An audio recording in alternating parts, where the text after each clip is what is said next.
बहुत साल पुरानी बात है। अरब के एक देश में एक राजा रहता था। वो राजा बहुत ही दयालु था। वो हर किसी को प्यार से रखता, प्यार से बात करता। और उसकी दो बीवियाँ थीं। पहली वाली बीवी, बड़ी वाली, उसके कोई बच्चे नहीं थे। और छोटी वाली बीवी, उसके 3 बच्चे थे। और राजा वो छोटी वाली बीवी को और उस बच्चे को बहुत ही प्यार करते थे। और ये सब देख के बड़ी रानी हमेशा ईर्ष्या करती थी और हमेशा सोचा करती थी कैसे उन तीनों से मुझे छुटकारा मिलेगा और मैं यहाँ पे राज करूँगी। यही सोच सोच कर एक दिन वो तीनों बच्चे बगीचे में खेल रहे होते हैं और बड़ी रानी दासी को बुलाते हैं और बोलती है, हे दासी, तुम एक काम करो, वहाँ पर बच्चे हैं उनको लेके पूरा कोने में चले जाना और वहाँ पर पहले गड्ढा बना देना और गड्ढे में तीनों को डाल देना और चुपचाप फिर आ जाना। ये सुनते ही दास होता है वो शाही बगीचे में चला जाता है और वहाँ पर तीनों बच्चे को खेलते हुए देखता है और तीनों को बोलता है, बच्चे आओ, मैं आपको ये बगीचा दिखाता हूँ, आप लोगों को बहुत अच्छा लगेगा।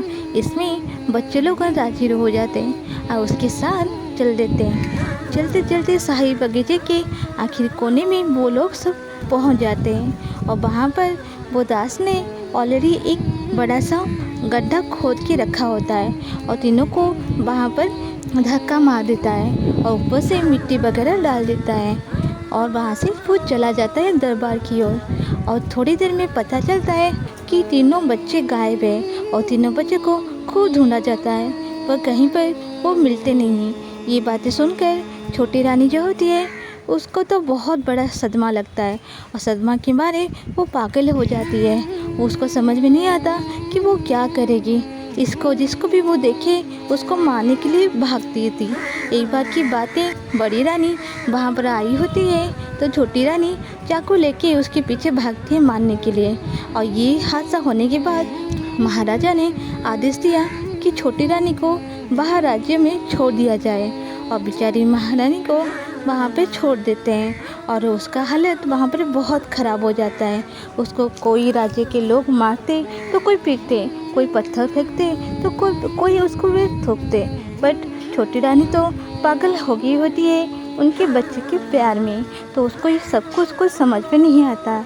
ऐसे कुछ दिन बीत जाता है। एक दिन उसी शाही बागीचा की साइड में एक फ़कीर गुजर रहा था और फ़कीर ने वहाँ पर 3 तो प्यारे प्यारे फूल देखे। उसको मन किया कि फूल को तोड़कर अपने साथ ले जाऊं।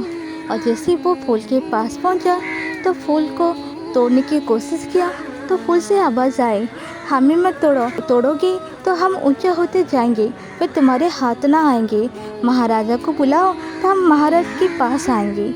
ये बात सुनते ही वो फ़कीर वहाँ से भागते भागते राजा के पास जाता है और राजा को ये सब कुछ बात बताता है। तो राजा भी वहाँ से भागते भागते वो फूल के पास पहुँचते हैं और देखते हैं कितने सुंदर फूल हैं। उनका भी मन करता है तोड़ने के लिए।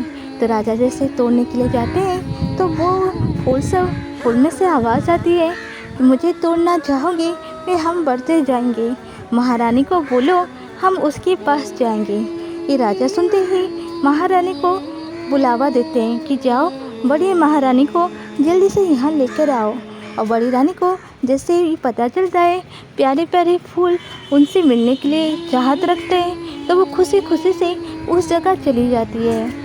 और जैसे वो फूल को तोड़ने वाली होती है तो फिर वहाँ से आवाज़ आती है, अगर हमें तोड़ोगे तो हम ऊपर ऊंचा होते जाएंगे पर तुम्हारे हाथ नहीं आएंगे।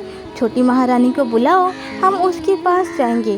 ये बात सुन के तो राजा एकदम हैरान हो जाता है, परेशान हो जाता है कि छोटी महारानी को अब कैसे ढूंढा जाए। फिर भी वह अपने जितने सारे सैनिक लोग होते हैं उनको बोलते जाओ छोटी महारानी को ढूंढ के जल्दी से लाओ। तो हर कोई छोटी महारानी को ढूंढने में लग जाता है और बहुत जल्दी ही छोटी महारानी मिल भी जाती है। और छोटी महारानी जैसे फूल के पास आती है तो वो फूल लोग एकदम रोने लगते हैं और रोते रोते वहाँ पर 3 बच्चे हो जाते हैं। ये देखकर उसकी माँ बच्चों को गले से लगा लेती है। राजा भी ये देख के शॉक्ड हो जाता है कि मेरे बच्चे कैसे फूल हो गए।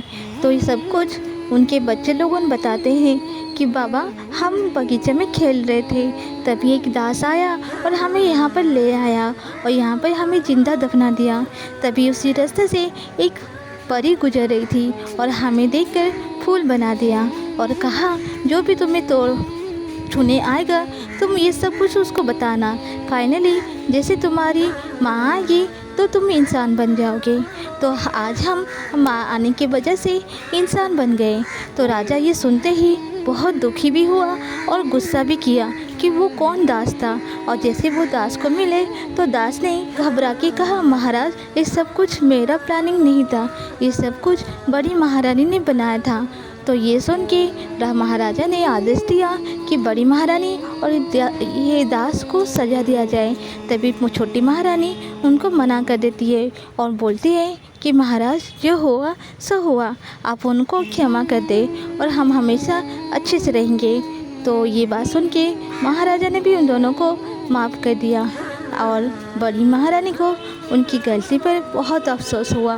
उसके बाद में वो सब कोई अच्छे से रहने लगे।